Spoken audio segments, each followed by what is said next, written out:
Halo semuanya, ketemu lagi dengan aku Merisa di YouTube channel Miresel Fashion. Ya, senang sekali teman-teman kita ketemu lagi hari ini dengan topik yang berbeda, dan senang banget kalau teman-teman excited ya untuk mengikuti perkembangan dari info-info seputar fashion di Miresel Fashion. Ya, kita akan membahas topik yang cukup unik ya, bagaimana caranya untuk berbisnis itu tanpa modal. Gitu. Sama seperti yang pernah kita bahas di video sebelumnya tentang bagaimana caranya mendapatkan 1 juta pertama di bisnis fashion di usia 21 tahun. Ya, hari ini kita akan membahas bagaimana sih kita bisa membangun bisnis fashion itu tanpa modal. Teman-teman, apakah memulai bisnis fashion tanpa modal itu ada sesuatu hal yang sulit? Ternyata tidak loh. Kenapa? Karena di zaman sekarang dengan perkembangan internet yang begitu pesatnya dan juga perkembangan teknologi yang sangat pesat, kita bisa memulai bisnis itu dengan tanpa modal atau cara yang sangat simpel gitu. Nah, dengan perkembangan digital yang begitu kencangnya, bahkan kita bisa menjual sesuatu itu dari sosial media, atau juga kita bisa menjual sesuatu itu melalui internet ya, bisa dari website, sosial media tadi, dan juga berbagai cara seperti email marketing gitu ya. Jadi banyak sekali cara yang bisa kita lakukan di dalam dunia digital saat ini gitu. Nah, tentunya teman-teman, kita perlu tahu bagaimana sih caranya untuk bisa menghandle sosial media itu untuk bisa kita maksimalkan sehingga kita bisa memulai bisnis itu tanpa modal.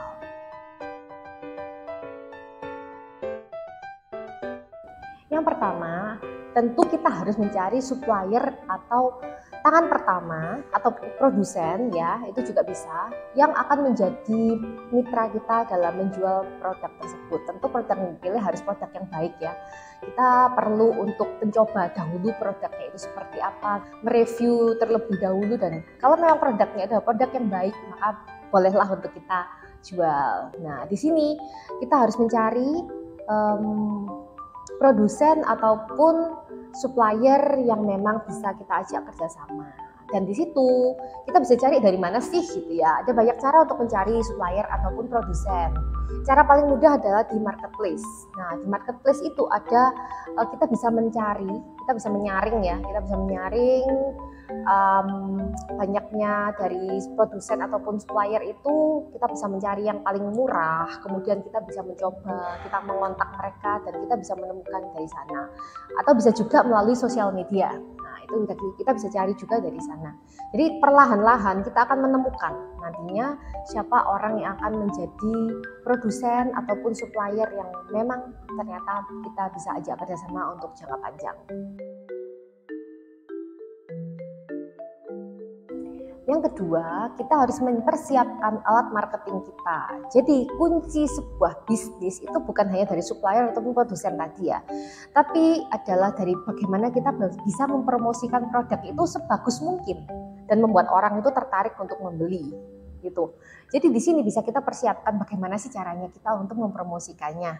Nah, bisa melalui space sosial media kita, jadi kita bisa membranding lagi gitu ya, merebranding, jadi mengubah image-nya dari produk tersebut. Misalnya nih, kita ambil dari supplier itu fotonya cuman foto biasa aja, kemudian kita bisa foto ulang, itu salah satu caranya.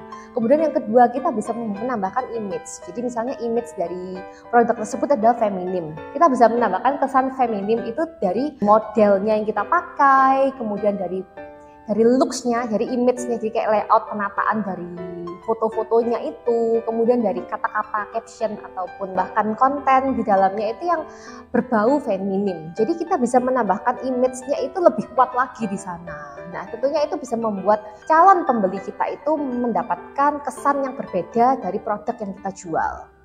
Di sini kita lihat, oke, ternyata tidak hanya sekedar kita itu menjual barangnya kembali, tapi sebagai seorang dropshipper atau reseller pun kita bisa mengemas produk itu menjadi sesuatu yang bisa bernilai lebih dan kita juga bisa meningkatkan nilai jual dari produk tersebut di toko kita. Yang ketiga adalah dengan melakukan optimasi secara tepat. Jadi kalau teman-teman tahu ya, di website itu ada yang namanya SEO, Search Engine Optimization. Jadi di mana kita akan memaksimalkan ya dari misalnya di web itu untuk bisa membuat orang itu mencari informasi tentang kita lebih banyak lagi. Bisa melalui kata-kata yang kita pakai, copywritingnya, bisa melalui juga ad ya. Jadi berbayar itu juga bisa. Nah, di website bisa kita lakukan hal seperti itu. Di sosial media juga kita bisa lakukan sih sebetulnya dengan membuat konten-konten yang menarik. Juga dengan memberikan update-update yang juga terus berkala ya. Jadi itu bisa membuat para followers kita itu ingin tahu. Jadi mereka itu mengikuti kita kan mereka penasaran gitu ya.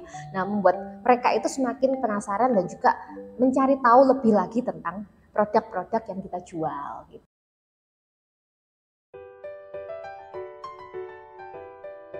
Nah, yang keempat dan sering juga dilakukan oleh banyak penjual adalah kita memberikan diskon atau promo-promo menarik di toko kita. Nah, ini tentunya akan membuat para cewek-cewek khususnya gitu ya, kan senang ya dan akan penasaran untuk belanja gitu. Jadi misalnya kita bisa memberikan promo nih, potongan harga, atau kalau buy one get two gitu misalnya, atau kita bisa memberikan bonus-bonus gitu. Itu tentu akan menarik orang-orang yang penasaran dengan produk kita itu untuk langsung membeli. Jadi bisa meningkatkan action gitu loh, untuk dari si calon pembeli itu menjadi seorang pembeli gitu.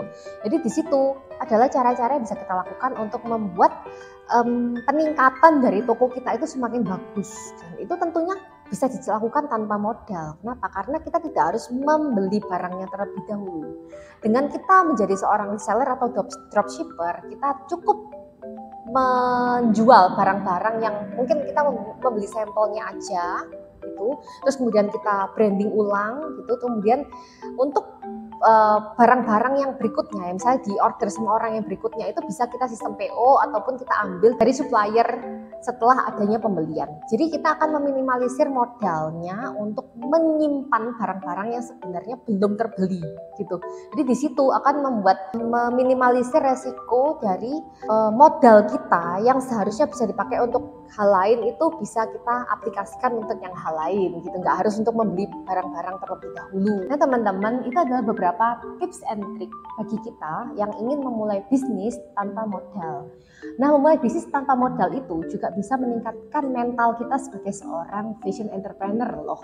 Jadi mungkin teman-teman yang punya cita-cita sebagai seorang fashion entrepreneur dan masih bingung bagaimana cara memulainya, sebenarnya ini adalah salah satu cara yang bisa membuat kita itu lebih berani dan lebih terasah dalam hal bisnis itu.